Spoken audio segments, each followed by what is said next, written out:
If I could add to your event list too, Newt is going to be in Rome on Tuesday, next Tuesday at 3:30 at Gilman Hangar. So if there are any folks that would like to meet Newt, he'll be in Rome then. So thank you so much for giving me an opportunity this morning to come and meet with you for a few minutes and share a little bit about me and why I'm running, give the opportunity to vet me out a little bit as a candidate. But more than that, thank you for being here and being involved. Over the years, I've become frustrated as I've watched our country come under attack, as I've watched a liberal left erode away at our values and our core.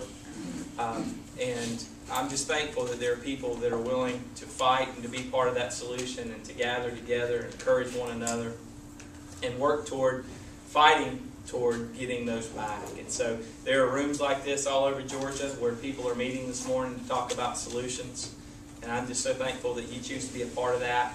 I understand from our elections officials that they're going to be excited if we have a 35% turnout on Super Tuesday. And it's so disappointing to know that 1 in 3 people will take the time to get involved and to vote.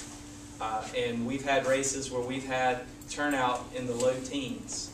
So 1 in 10 people are making the decisions. And so you've chosen to be a part of the solution and to fix the problem. And so I commend you for being here, and I thank you for your patronage, your patriotism. This morning I just want to spend a few minutes telling you a little bit about who I am, where I came from, and why I'm running, and then leave some time for questions so that you can vet me out a little bit more as a candidate. I was born in Dothan, Alabama. My dad came back from Vietnam and opened a small gas station with a 2-bay repair garage and a wrecker service. And that was my first job. I was on the full service line, pumping gas and cleaning windshields, and it was hanging out there with my dad that I began to have my foundation built. I learned about hard work and dedication and integrity, values, helping your neighbor, loving your country, providing good customer service, and you work hard, and this great country of ours will give you the opportunity to succeed. And so it was there when I had the opportunity to work with my dad that he built that foundation.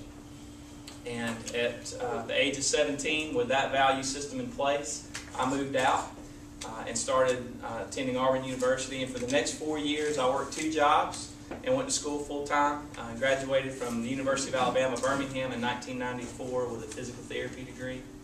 At that point, I moved to Rome and went to work for Redmond Regional Medical Center in their PT department. And in 1996, with $10,000, a lot of prayer, and my best friend's help, we launched Advanced Rehab in Cedartown, Georgia.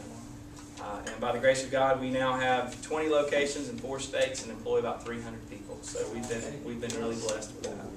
In 2006, I ran for and was elected to the Floyd County Commission, and in 2010 was re-elected without competition.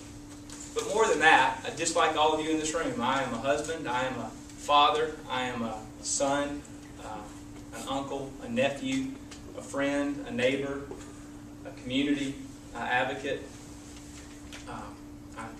I'm a church member. I'm a Little League baseball coach. I'm just a guy, just like all of you. I pay my taxes. I try to take care of my house. I try to raise my kids the right way. I try to help people when they need it. I try to serve where I can and when I can, just like all of you. And I began to get really frustrated at what I was seeing go on in our country, at the attack on our core values and the tearing of our moral fabric. I got really frustrated, just like all of you. And so I started to get involved. I started going to events like this to get informed about the candidates. I started helping out the candidates that I believed could bring real solutions, real conservative solutions to the table. So I would contribute to their campaign. I would go door to door. I would hand out literature. Anything that I could do to help those candidates get in office and work toward turning this thing around, I would do.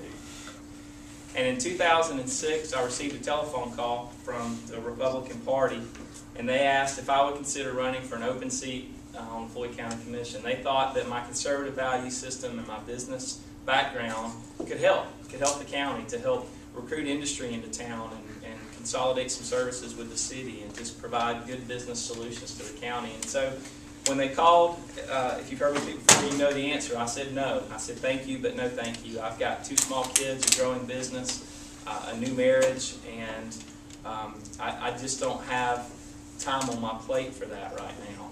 And that night, as I shared that story with my wife, she made a comment that has forever changed my life. She said, it's unfortunate if people like you, people who are willing to do it for the right reasons, who don't have self-interest or special interest, that aren't being involved because you need a title or you need some sort of sense of self-worth from being involved in politics, if people like you who are willing to do it for the right reasons and have the ability and the aptitude, if people like you won't or can't, who will?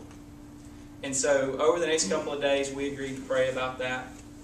After a couple of days of prayer, we felt God gave us the freedom for me to announce and run, and I did. And like I said, I won in 2006 and again in 2010. And it was, 2006 was a different world. I was frustrated then. I'm really frustrated now. Can I get an amen? It's been an amazing ride. And so now I'm really frustrated. And so once again, I stand before you willing to offer myself up for public service. The 52nd District, currently represented by Barry because of redistricting and growth in Georgia. He's now moving over into Cherokee County and part of Bartow County, and I believe in a little bit of, yeah, we have some fans. And so this seat came available, and so once again, I got a telephone call from some conservative friends that said, we believe that you'll be the right guy. We'd like to see you step up. And so once again, we entered our prayer closet to pray about it. And so here I am today, asking you to support me as I seek out this 52nd Senate District seat. And I'll tell you that I will, if you give me the opportunity.